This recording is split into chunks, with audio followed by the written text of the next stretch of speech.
Siamo all'Istituto Alberghiero Alberini di Lancenigo di Villorba, in provincia di Treviso, e siamo in compagnia dello studente Francesco Roberto, rappresentante della consulta della provincia di Treviso e studente appunto di questo istituto. Siamo qui per raccogliere la sua testimonianza, una testimonianza coraggiosa che riguarda un tema delicato, soprattutto in ambito scolastico, ed è lo spaccio di droga.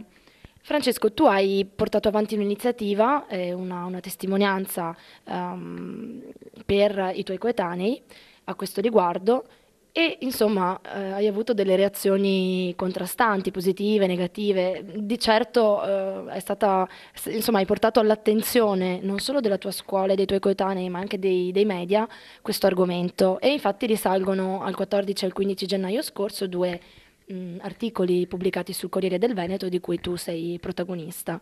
Io sono qui per chiederti appunto innanzitutto in che cosa consiste questa iniziativa che tu hai portato avanti, che cosa hai fatto e quando è cominciata. Beh, è cominciata poco prima di Natale, come semplice discorso che ho fatto in ogni classe, come rappresentante della consulta, ma soprattutto come studente di una scuola dove è molto presente, soprattutto un ambiente scolastico dove è presente lo spaccio e il consumo di droga. È stato un discorso molto semplice ma diretto che va a colpire i principi base sui quali ci fondiamo noi ragazzi, quelli che ci distinguono dalle persone, diciamo, malvagie, negative, ovvero gli spacciatori. Si è sviluppato molto positivamente, ho avuto una risposta da tutti i ragazzi a cui ho parlato, ok, non tutti, ma una grande maggioranza che si è subito attivata e ha consegnato nomi in presidenza, chi via anonima, chi proprio mettendo la propria firma, quindi proprio una dimostrazione di coraggio non solo mia, ma da tanti altri studenti. Ma senti, questo discorso che tu hai fatto, quando l'hai fatto era in occasione appunto, hai detto della consulta, ma come è avvenuto? Come ti sei organizzato per farlo? Beh, io prima ho fatto un piccolo esperimento, anche se è brutto chiamarlo così, nelle classi del mio istituto poco prima di Natale, per poi portarlo all'attenzione della consulta, quindi di tutti gli istituti della provincia di Treviso. Nella consulta, nel discorso che ho fatto, che era identico a quello che ho fatto nelle classi, solo per alcune a differenza di alcune migliorie, ho avuto sì una risposta positiva, ovviamente non da tutte le persone, ma da tante altre. E adesso, in occasione dei prossimi lavori delle commissioni, perché noi istituiamo commissioni di lavoro che lavorano su progetti effettivi, vareremo un progetto su questo antispaccio. Comunque ho intenzione di proporre e varare un progetto. Ma senti, questa frase fa parte del tuo discorso. Immagino, la droga è come il seme della gramigna, se trova terreno fertile infesta il giardino, ma se il terreno non è fertile non può diffondersi. Così se la popolazione studentesca è omertosa e dimentica il seme della droga, e dimentica, il seme della droga continua a diffondersi, mentre se la reazione da passiva diventa attiva, lo spacciatore non troverà terreno fertile perché 10-100 occhi lo staranno guardando.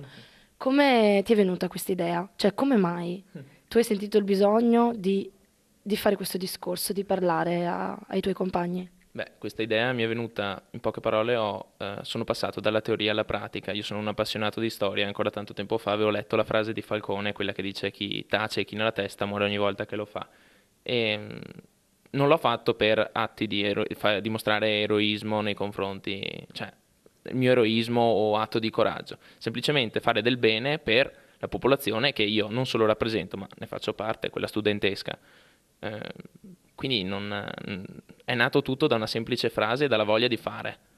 Ok, quindi vogliamo sfatare questa cosa di una presunta mania di protagonismo di cui so che qualcuno ti sta accusando in questo momento. Tu sei semplicemente una persona coraggiosa che ha avuto il coraggio di dire di parlare di un problema che c'è. E il problema vero ce l'hanno le persone che si drogano, che fanno uso di droga, che ne abusano o che la spacciano, per cui il problema non è tuo, perché ne parli o perché porti all'attenzione questo argomento, anzi, a questo riguardo, insomma, mi sento di dirti così e vorrei sapere quali sono state le reazioni dei tuoi coetanei o anche degli adulti. So che il capo della squadra mobile di Treviso ti ha chiamato per complimentarsi con te, per cui hai avuto appoggio, solidarietà dalle istituzioni. Per quanto riguarda i compagni, accennavi prima che alcuni non sono stati d'accordo. Spiegami brevemente queste due posizioni che si contrappongono.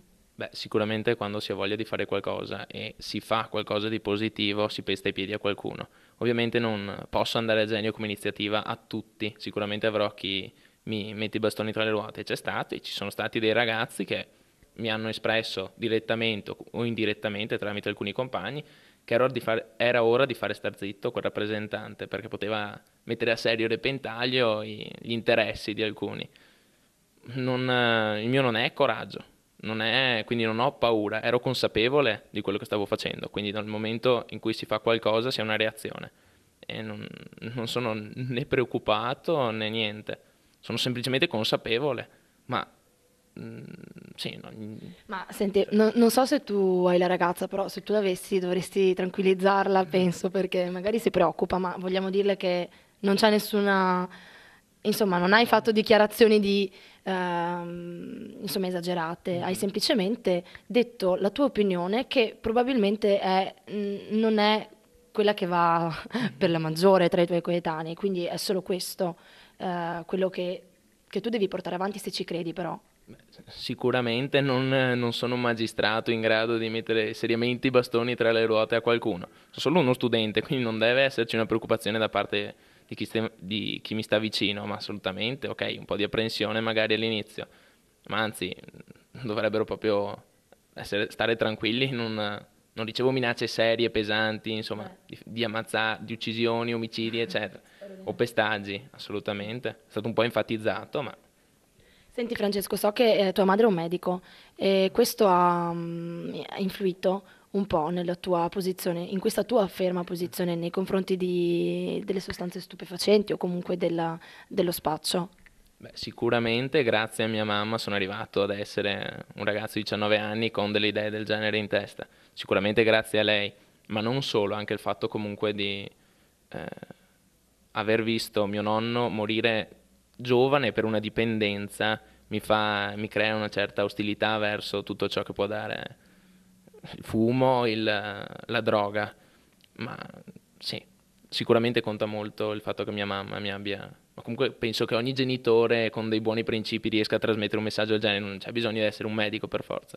Certo, ma magari, non lo so, la conoscenza specifica a livello scientifico, forse o medico, o il fatto che una persona in famiglia possa spiegarti, insomma, a livello proprio scientifico, le conseguenze, le modalità, insomma, magari aiuta a farsi un'idea più precisa e a starne lontani, probabilmente. Voglio chiederti della consulta.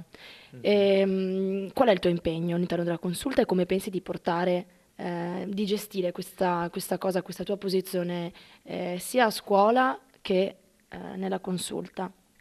Beh, io ho cominciato da un istituto, adesso l'ho portata in consulta e spero di vararla come progetto concreto, quindi con un'iniziativa di sensibilizzazione. Io non voglio avere la presunzione di cambiare, non so, su un 100% quel 20% di spacciatori e il 40% di consumatori, ma il 40% di omertosi, io voglio sensibilizzare quello.